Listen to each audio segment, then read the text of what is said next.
L'environnement, c'était assez intime. Il y avait sur la cale des chantiers, il y avait la cale où il y avait les chalutiers qui se refaisaient, hein, ou à marée basse, il y avait de la vase de partout, mais c'est pas grave, on mettait les pieds dans la vase pour sortir à marée basse. Il y avait toute une envolée de chantiers, hein, depuis le chantier Hervé, il y avait le chantier Mallard, il y avait le chantier Dufour, il y avait le chantier Hamel, tout le monde était là sur 200 mètres, hein, c'était pas des gros chantiers. Hein. Et puis derrière ces chantiers, le long du rempart, il y avait les clubs de voile, la SRR, les clubs corpaux de Gazélec et de la SPTT. Et je crois que sans s'en rendre compte à cette époque-là, on avait quand même un groupe qui commençait à bosser à quand même un certain niveau.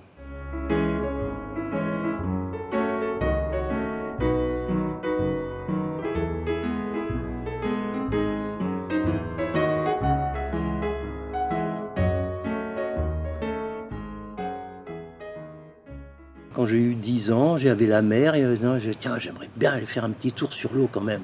Et puis il y avait d'Optimiste, c'était les tout débuts de l'Optimiste. Ils étaient en bois à l'époque, etc. Et je descends sur la cale du parking Saint-Jean d'Acre maintenant, donc au pied de la tour de la Lanterne. Et puis là, il y a une dame avec une espèce de vieille barque en bois et 2 optimistes. Je vais la voir. Bonjour madame, on fait comment pour faire du bateau? Cette dame, c'était Claude Harlet. Il me dit, ah, t'as envie de faire du bateau, toi? Embarque! Et puis ça m'a tellement plu, moi, c'était révélation. Je dirais que c'était la fin de l'été ou septembre 70.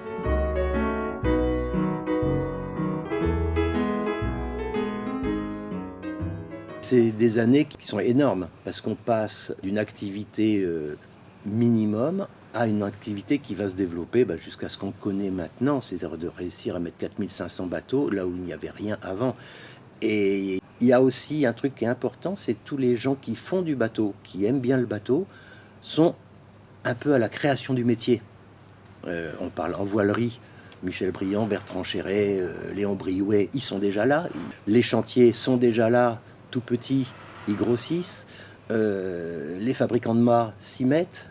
Et ça a permis à tous ces gens-là qui étaient dedans de sauter dans le train de la production.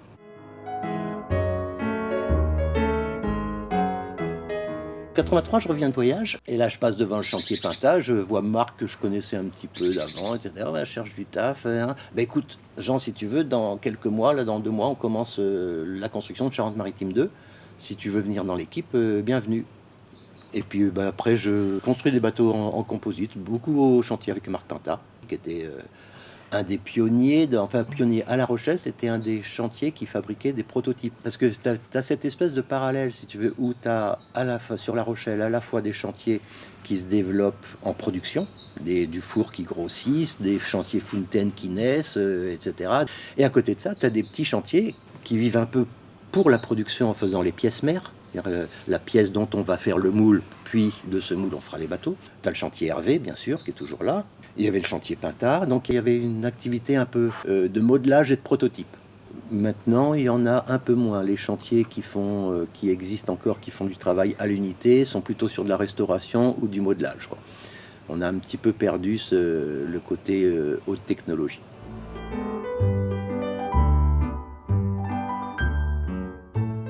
L'association Charente-Maritime fabrique des bateaux que j'ai adorés, qui sont les Formule 40. Ça, c'est 86-87.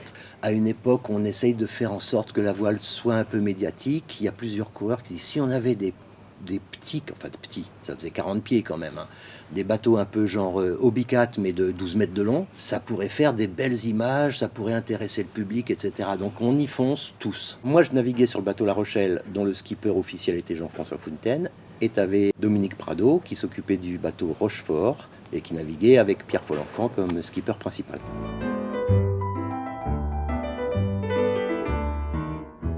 L'association Charente-Maritime, c'est un truc qui a vécu longtemps, hein, parce qu'il y a eu 81 le Charente 1, 84 Charente 2, après 86 les Formules 40, arrive l'année 88, rendez-vous avec le conseil départemental, il dit bon, on a passé une année, on n'a pas fait grand-chose, mais on s'aperçoit que ça ne marche que si on fait des projets de grande envergure. Présentez-nous des projets de grande envergure. Donc tu as Pierre Folenfant qui lève le doigt, qui dit moi j'aimerais bien faire le Vendée Globe.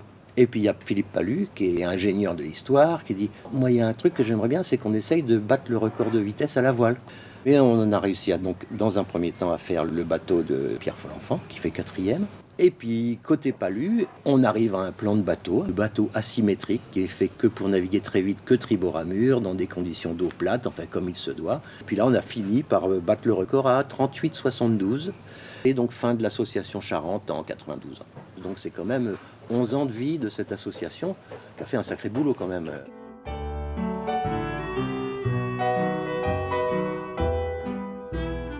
96, il y a Isabelle Autissier qui cherche un préparateur, chef de projet avec elle.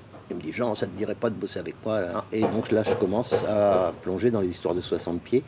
J'avais déjà navigué un peu avec elle sur son premier 60 pieds qui avait été dessiné par Jean Béret. Là, je débarque dans l'histoire à la fin de son Vendée Globe sur le finot qu'elle avait qui s'appelait PRB.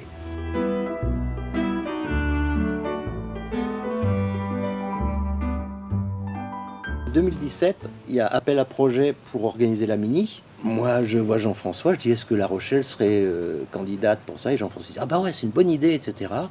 On y va. Et on a la chance d'être élu. Et donc 2017 et 2019, me voilà en charge de l'organisation technique des Mini Transat. Un grand plaisir, ça fait rencontrer du monde. C'est un peu le bazar parce qu'il faut trouver des partenaires et ça m'a. C'était compliqué. Mais on a réussi quand même à boucler les deux sessions qui sont plutôt bien passées. Après, la Mini Transat est partie ailleurs, mais elle a vocation à bouger, donc c'est pas un souci.